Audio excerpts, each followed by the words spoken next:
Pick and Roll Podcast. All right, guys, and today I've got a good one for you guys.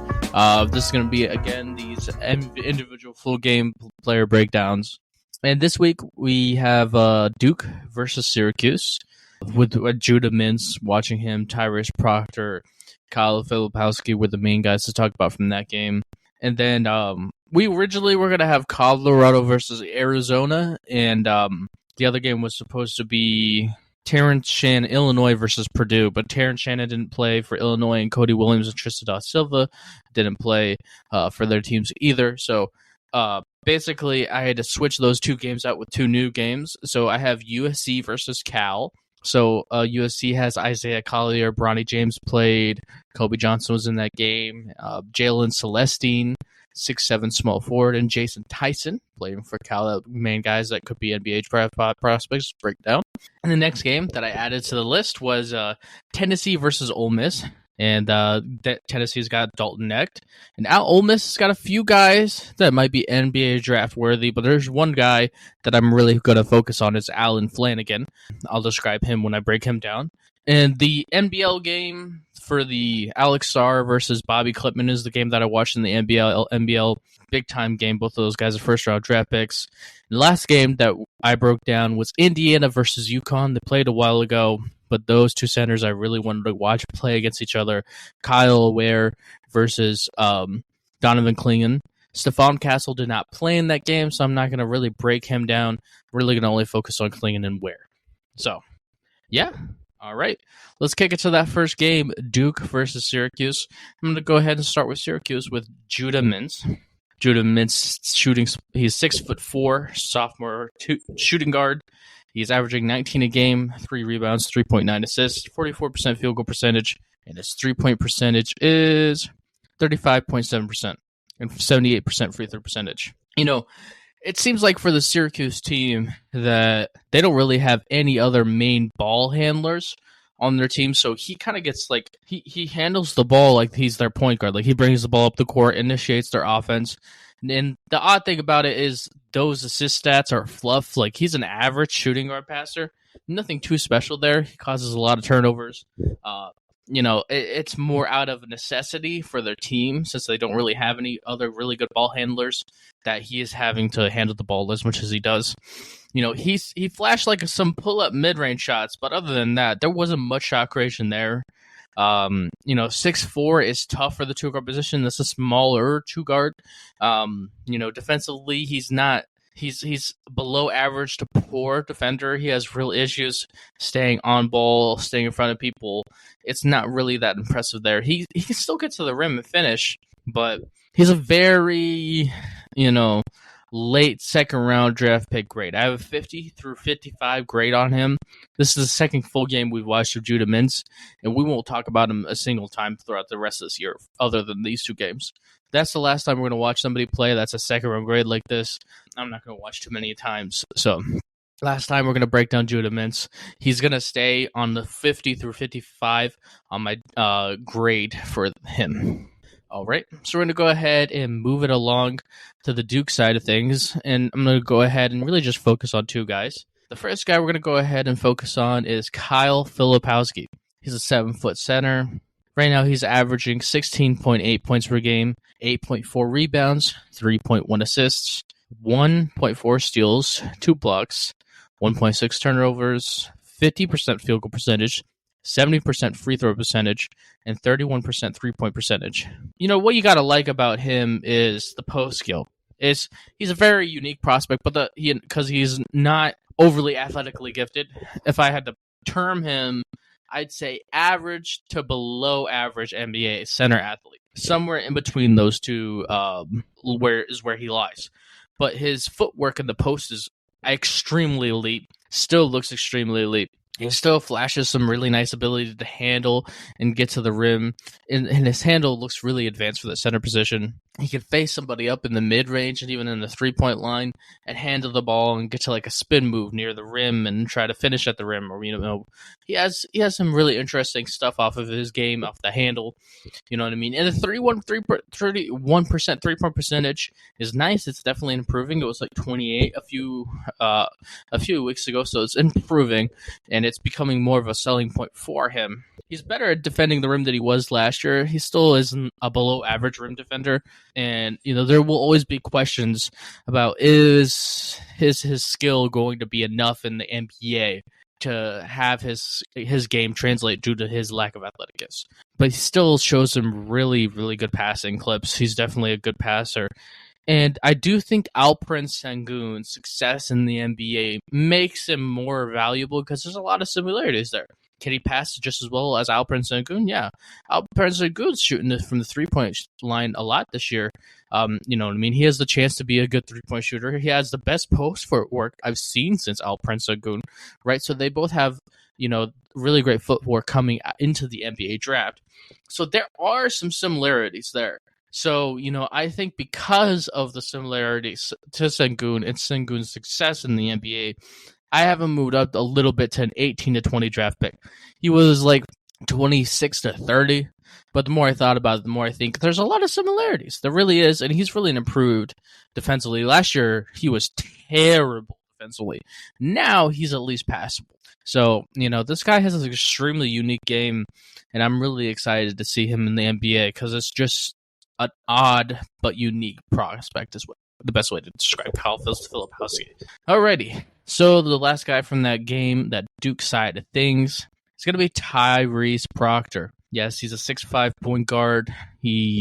Let's go over the shooting. He's averaging 10 a game with 2.3 rebounds, 4.3 assists, 0.8 steals, looks like 1.2 turnovers, 48% field goal percentage. Around 45% field goal percentage, 77% free throw percentage, and 33% 3-point percentage. So, Tyrese Proctor, I guess he listened to the last podcast because I've been saying so many times, why does he not drive to the rim? Why does he not drive to the rim? Why does he not drive to the rim? Guess what he did against Syracuse? Drove to the rim, and it looks so nice. Man, Tyrese Proctor looked really good.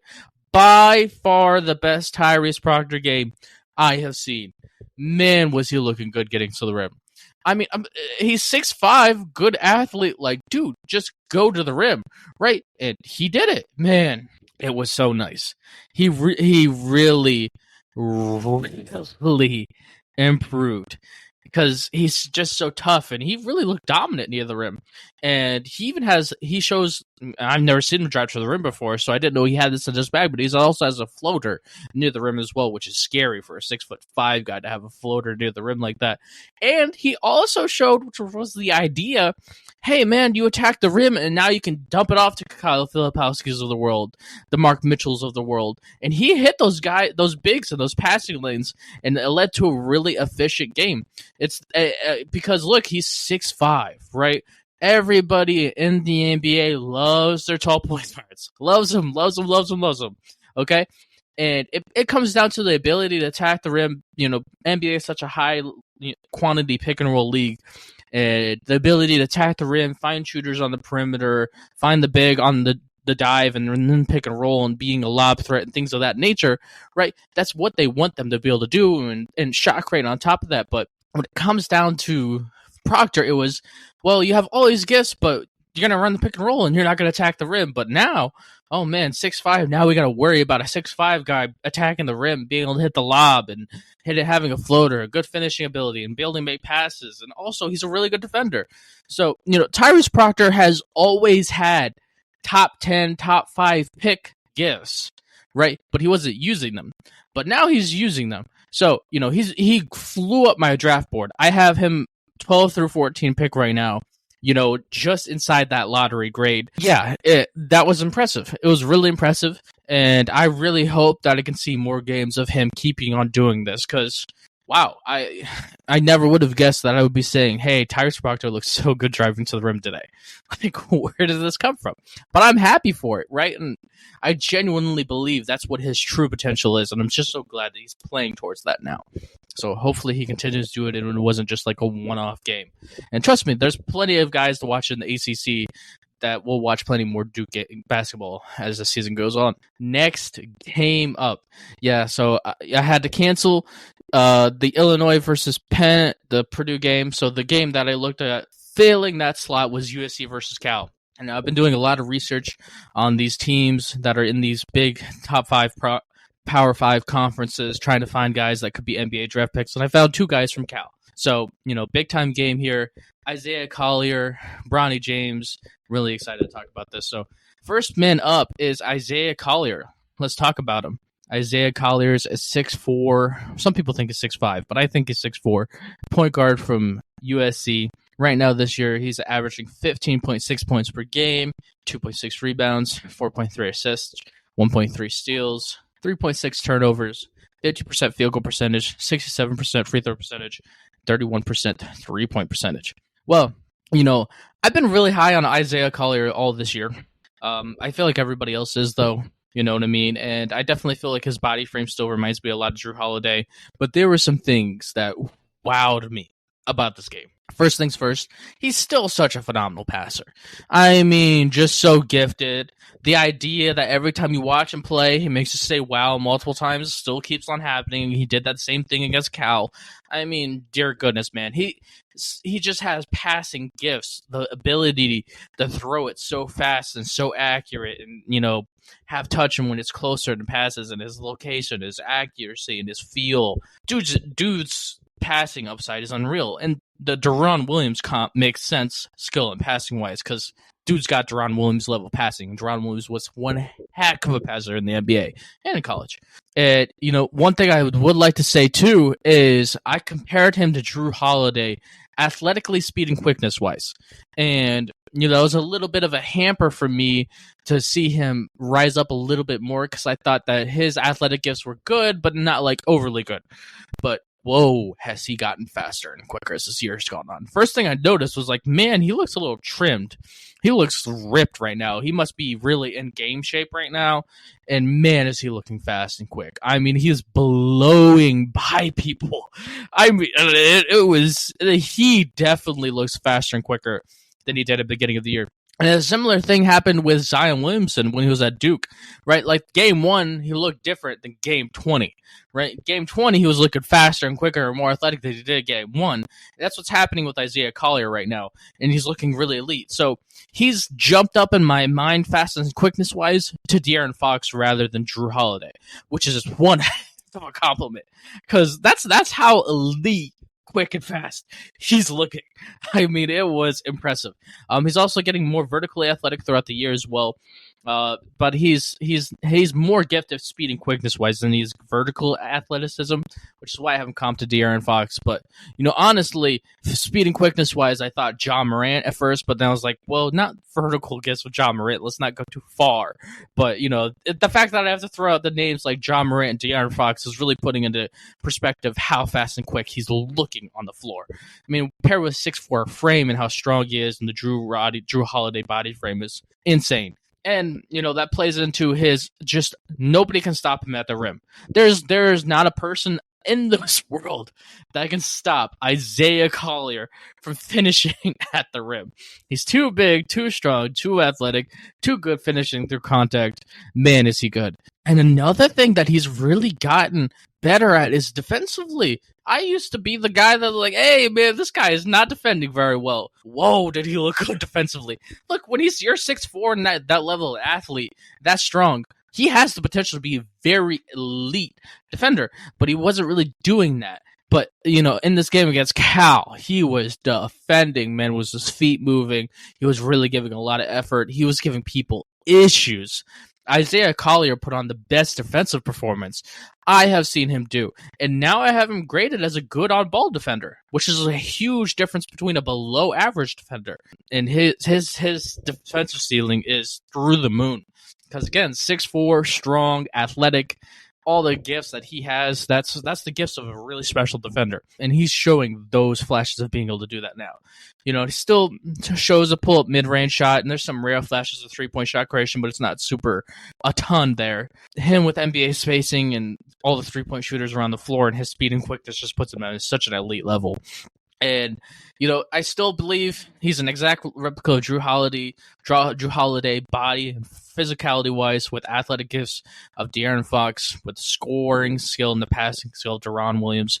That's one heck of a compliment. Honestly, the only thing stopping him from being a number 1 pick level talent is the 31% 3-point percentage. It's really low. So right now I have him graded 2 through 3 pick, but if that 3-point percentage gets above 33%, which is not that crazy of a jump here because he was at like 28 and now he's at 32 right now. If he gets it over 33, he'll be a number 1 pick level talent. That's just dude's unreal. Dude's the real deal when it comes to point guards in the NBA. And he can definitely be the best player in a basketball team, be a superstar level player on a basketball team. I mean, Isaiah Collier had one heck of a game. And he's moved into number 2 on my big board above Alex Sarr. Right now he's still behind Terrence Shannon. All right. Wow. What a fun game. And hey, what a fun game to another fun game. One Kobe Johnson he's a still really good defender, a 6'6" guy from USC, really good defender here. He averages like 2.2 steals a game, really moves well. His 3-point per shot is getting up there. His 31%. If he can get it near 35, I'll think about him in like late in my big board. But he's intriguing. We'll see how the season plays out. But right now, I still don't have him on my top 60 big board. The next man to break down, man, it's going to be so much fun talking about this. All right. Next man out to break down for this USC game, and the last person on this USC team, Bronny James. I saw him play on Christmas Day against Oregon, and I'm not going to break down that game. I was just trying to, have a game on, and he looked a lot better, and he looked like what he looked like against Oregon, so this could be fun to talk about. Bronny James, 6'4", shooting guard. He's averaging 6.7 points per game, 1.6 assists, 1.3 steals, 44% field goal percentage, 64% free throw percentage, 27% 3-point percentage. When it comes down to Bronny, he's still on a minutes restriction because of the heart issue, but man, does he look so much better than the last time we watched him play. I mean, he looks like such a good athlete right now. Speed, quickness. He has also a really strong frame. He's a big dude. And those type of traits leads to what I'm going to say right now. Man, is he a good defender. Whoa. Whoa, was he a good defender. Man, he's elite on ball. The way he moves laterally, the way that he's intelligent and jumps passing lanes and, tries to break up pick and roll offenses. Like he was intelligent mixed with really elite on ball defense. Man, can Bronny James defend. Wow. It was impressive. It was really impressive watching him defend. He is very elite defensively. He's going to be in the talk for the best 2-guard defender of the draft. That's definitely going to be a conversation that we're going to have. He's a good passer for the Pitt shooting guard position. His passing is still very good. He showed some nice pull-up 3-point shots and a behind-the-back mid-range step-back shot that he missed, but that shot creation looked really good. The footwork on it looked really good. It's really intriguing. But the selling point here is, man, was he dominant at the rim. One, he had one crazy. There's a defender at the rim, and he's on the right side of the rim, and he acts like he's going one way to the right, and mid-air his body able to body control, and he finishes underneath the arm and then at the rim. Dude, I can't. There's not many guys that have the body control mid-air like he does. Man, it was dirty. Oh my goodness. And he also had a really nice, when he was running a pick and roll action, man, did he flew toward the rim and looked scary attacking it. He looks scary attacking the rim. He can really move so fast, so quick. And he's such a good passer that he keeps you honest because he'll hit the roll, man. If you try to help too much and you try to play him too much, he'll make the good pass. Man, his body control at the rim is just elite. So, still the 3-point shot, 27% is really bad. I'm guessing as the year goes on, we'll see more flashes of his shot creation abilities, and his 3-point shooting splits will improve. I definitely could see him easily being a top 10 pick. That's how elite his body control, his defense, his athletics, passing for the position looks like, right? It's just going to develop as he gets back to in the flow of things after the chest, the heart surgery, right? I think it was a surgery or something like that. The heart issue, we'll just call it. As he gets back from that, he could definitely fly up this draft board. Right now, I have him 22 through 26 because the upside is just too, oh my goodness, right? Draft grade. But he could definitely move top 10 because that's how special the gifts are.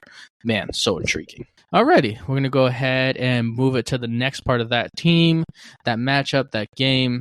It's going to start with Cal. So Cal's got Jason Tyson, who's 6'7". And they also have Jalen Celestine, who's also 6'7". So we're going to go ahead and start with Jason Tyson. He's averaging 20 points per game, 7.3 rebounds, 3.2 assists, 50% field goal percentage, 35% three-point percentage. And, he's a slower guy. And, the first time I saw him, I was like, he's a little slow, but he doesn't post as much as you think. He definitely is somebody that gets to the rim very well. I mean, and he has a really odd finishing ability, really odd timed shots, and really odd layup package is the best way to put it. Very unique ability to finish at the rim. He shows some flashes of mid-range shot creation out of the post, really tough shot creation abilities.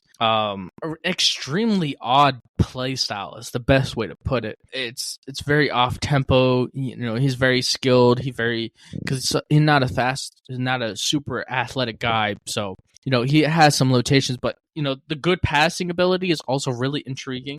He's a really good passer for that 6'7" size. I could definitely see his passing miss with his shooting, being an intriguing backup small forward in the NBA. So right now I have him graded as a 56 through 60 draft pick in the draft right now. It's going to be intriguing to keep on watching him play.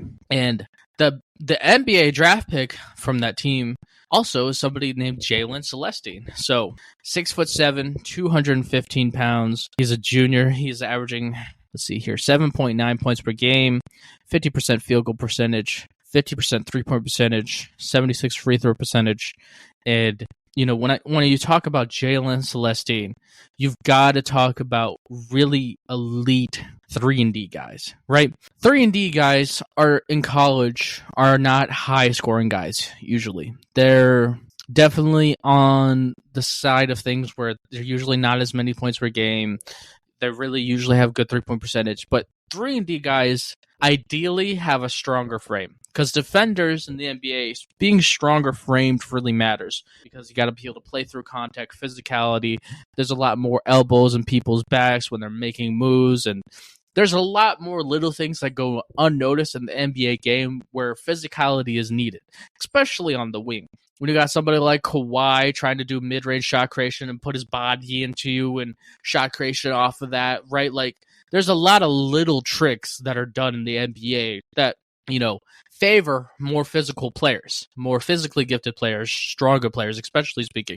Like, when you think about best defenders in the NBA, you think about Jimmy Butlers of the world, PJ Tucker's in the world. You think about Grant Williams, who's one heck of a defender, right? Kawhi Leonard, LeBron James, Scottie Pippen. Those wing guys are strong, okay? There's a reason why there isn't any super thin small forward lockdown defender. You can't think of one unless they played in like 1960s and 70s where they weren't as strong as they are today. You know what I mean? Especially on the wing. So it doesn't exist. It just does not exist for those guys to not be strong. And there's a correlation to that. And I really truly believe in it. And Jalen Celestine is built, right? Extremely strong, 6'7". And the only guy on Cal that could guard Isaiah Collier was him. Okay, like, I don't know what Cal's head coach was thinking. I would be like, my best defender, most physical defender, needs to guard Collier.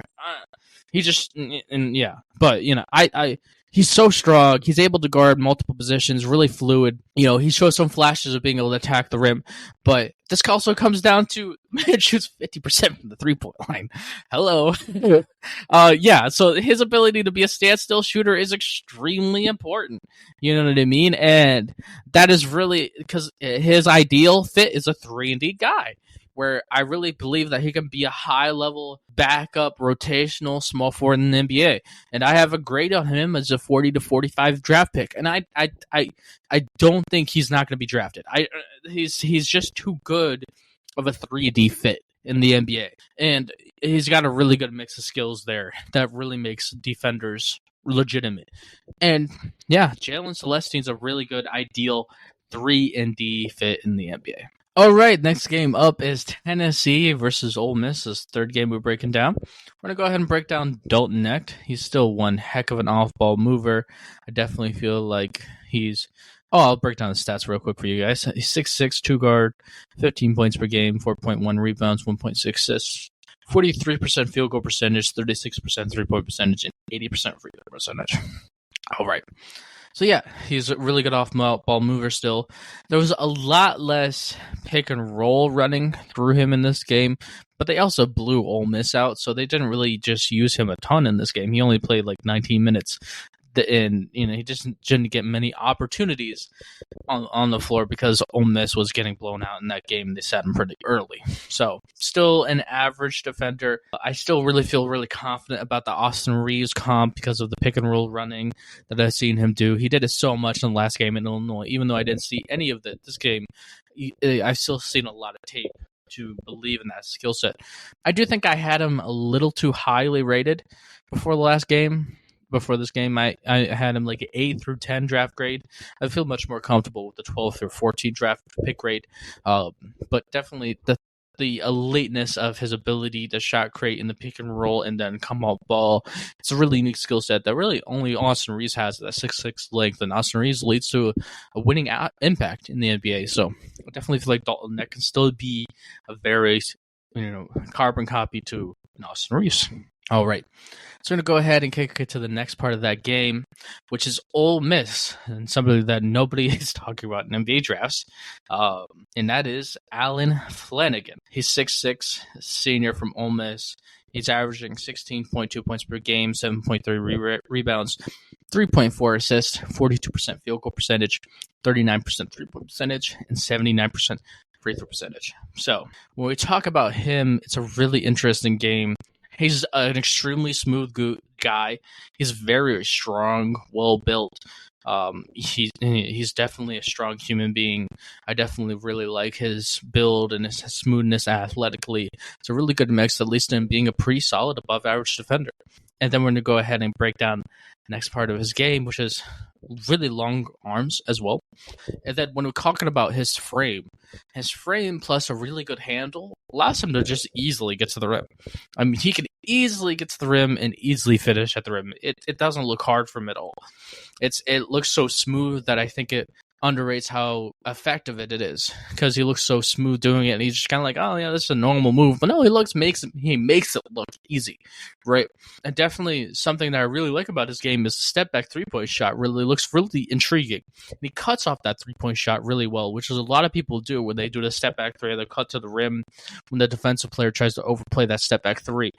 It's a really common combo that leads to a lot of success in the NBA, and at least has some intrigue for his scoring upside. He also flashes a really nice spin move into like a fadeaway shot. It's a really nice move. Again, he's just so smooth. He really just takes what the defense gives him. He's a really good passer. He makes some really nice passes for the two guard position. It was really nice to see. And I definitely feel like he's in a really unique spot because his 6'6" height makes him a really tall shooting guard. Or, because he's 6'6", he can also play small ball, small forward for some teams because he's a stronger guy, right? But he can guard the point guards. He can guard he can guard 1 through 4, unless the 4 is like the Kawhis of them. You know what I mean? But the normal the Marcus Morrises of the world, sure, he can guard them. And, I definitely feel like his positional versatility, how tall he is for the two guard position, his passing mixed with his shot creation, the smoothness, how well he defends, really is an intriguing player. In the 3-point percentage, 39% 3-point percentage is really incredible as a standstill guy. So I have him graded as a 31 through 35 draft pick in the draft. There'll be plenty of teams to watch in the SEC, right, including Kentucky and all of those teams. So we'll have plenty more games to watch of Allen Flanigan. It'll be really interesting to keep on breaking him down. A really intriguing guy that nobody's really talking about, but I definitely feel like he's a very much NBA talent. All right, the next game to break down is the NBL game. It's the Taipans versus Perth. Basically, Alexander Sarr versus Bobby Klitman. People have broken down before. When it comes on Alexander Sarr, he's 7'1". He's averaging, let's see here, around 10 points per game off of 50% field goal percentage, 29% 3-point percentage, and 4.4 rebounds. I definitely feel like he's still such a smooth athlete. He has great balance.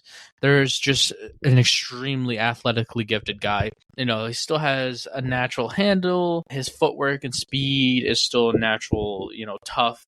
I think for normal centers to guard. The tough things, though, is in the past few games, he was showing, spin moves and fadeaways or, Euro steps and really interesting shot creation off the 7-1 handle, right? And that was the intrigue.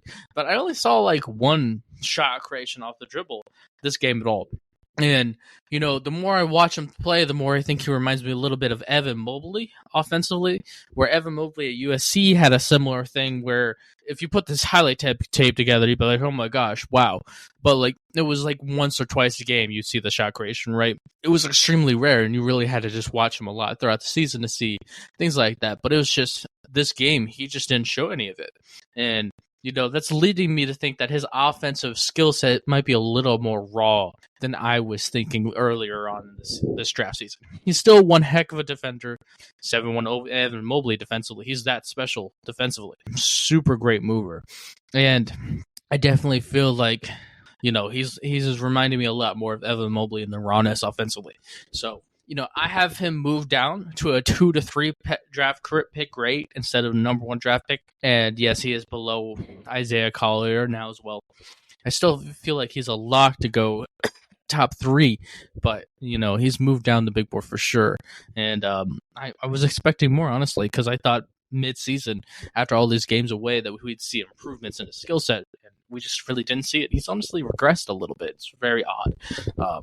So yeah. We're going to go ahead and break down the next player in that game, which is 6'10" Bobby Klitman. Now, Bobby Klitman is averaging 10 points per game, 4.5 rebounds, 45% field goal percentage, 36% 3-point percentage.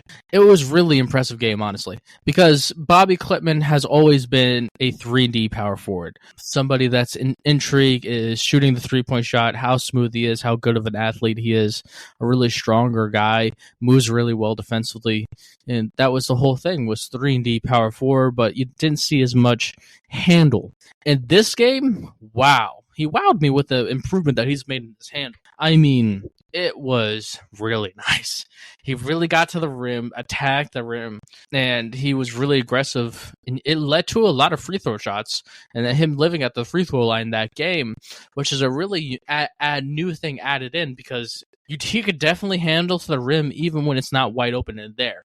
It's no longer, if somebody closes out too hard to them, he can dribble to the rim and get a open look. No, when he's just guarding him and not trying to close out onto a 3-point shot threat, right, he can still get to the rim, which is a unique wrinkle that he did not have beforehand. So he's risen up the draft board. He went from like an 18 to 20 draft grade to a 14 to 18 draft pick. I definitely feel like he still shoots the 3-point shot so well. And you're basically getting a 3-and-D small forward at 6'10", which defensively, that adds so much length and height to your team. It really helps your identity as a team and becoming a better defensive basketball team. He can help so many teams just because he's so long and strong. So, Bobby Klitman has moved up the way I view him as a really great game. Really excited to watch more basketball of him. All right, we're going to go ahead and kick it to the last game of these breakdowns. It is Indiana versus UConn. The main thing that I wanted to watch and break down from those games is the center matchup. So Donovan Clingan, this is the second time we watched him. He's still a 7'2", 280 pounds. Man, he's so big and strong. He's averaging 12 points per game. Oh, my bad. 14 points per game, 1.3 assists, 6.3 rebounds, 53% free throw percentage, 63% field goal percentage. And the man is still such a phenomenal defender at the rim. He gave Kyle Ware issues. Oh, my goodness. You're watching him play and like, yep, that was insane. Look at that crazy contest. Look how well he contested that. He's still great in the pick and roll contesting, even through when he's in drop coverage. This guy is incredible defensively, defending the rim. He is extremely elite. He's one of the best interior rim defenders prospects I've scouted in the past 4 years. He's still a really good rebounder, good screen setter, a good roll man, can finish at the rim really easily. His 7'2" size really helps with that. And I definitely still feel really confident with the Roy Hibbert comp. 7'2". Roy Hibbert was a 7'2" guy. Donovan Clingan's not overly quick and fast, and neither was Roy Hibbert coming out of Georgetown. But Roy Hibbert was one heck of an interior rim defender at his peak in Indiana. And, he gave LeBron James a ton of issues. And, one of the reasons why they had such a good team when Paul George was on the floor was because of Roy Hibbert and what he was doing defensively. And his big and strong, and then his girth and his ability to be so strong and intelligent at defending the rim is what I really believe Donovan Clingan is. He's just such a special rim defender. And it gave Kyle Ware issues. Seriously. Okay? So we're going to go ahead and kick it to Kyle Ware from Indiana. And I still have Donovan Clingan ranked as a 2012 through 2014 draft pick in the draft. The next part of that game is Kyle Ware, 7-footer. He's a sophomore, 242 pounds. He's averaging 14.8 points per game, 1.9 assists, 1.4 blocks, 8.8 rebounds, 33% three-point percentage, 71% free throw percentage, 56% field goal percentage. And in this game, he really just shot the three-point shot so well. He flashed the ability to, be in the jab step and fake that he's going to handle, do something with the handle, and then shoot the three-point shot. It's really interesting. He's so fluid, such a really good athlete. He guards the perimeter as the center position extremely well. He flashes some decent shot blocking at the rim, but his thinner frame is going to take like a year or two in the NBA to develop to become a good defender at the rim. But I definitely feel like his three-point percentage is the real selling point for him. Now, it has gone down. A few weeks ago it was at 40% three-point percentage. Right now it's at 33%. So, if it keeps on falling, then he'll fall down my draft board. I'm expecting it to be around 35% at the end of the year with this draft grade.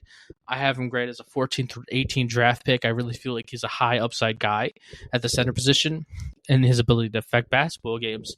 And it's going to take time defensively, but I definitely feel like there's a lot of potential here. But if that three-point percentage keeps on falling, then he's not going to be where he's at right now. So, really intriguing guy. I really can't wait to break him down again. And a little bit of intrigue going on here. So that's going to be the end of the podcast, end of Breaking Down podcast. So I'm going to give you guys a little talk to about what is going on next week. Next week's games, we got G League Ignite team. We're going to watch Ron Holland, Matas Buzelis, all those guys. We're going to watch Michigan versus Indiana. Oliver Nakamaru and Terrence Williams from Michigan, and Kyle Ware. We're going to watch Kyle Ware again. And we're going to watch Oklahoma versus TCU. Oklahoma has a few guys that might be draft pick worthy, and so does TCU with Emmanuel Miller. And we're also going to watch, hopefully, if we can find the game of him, Zachary Richer.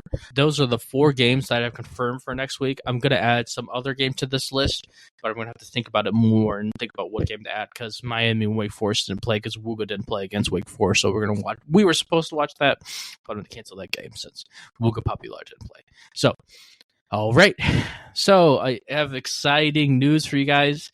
Now, officially, I have built a website that has my mock drafts and my big boards, top 60 big boards, and the top 60 picks on the mock draft. And I'm going to link that in the description of the podcast. You can find it in the links of social media accounts, and it's really exciting. It's really, really good in-depth stuff that I have in there. So you guys are definitely going to want to check that out. The big board and the mock drafts are always going to be there. And yeah, it's exciting. It's exciting to have the website now. You guys can finally go from the website to the podcast and get the extra Pick and Roll podcast information. So next week is going to be fun. Thank you guys for listening. I really appreciate it. And hope you guys have a great week, and see you next week.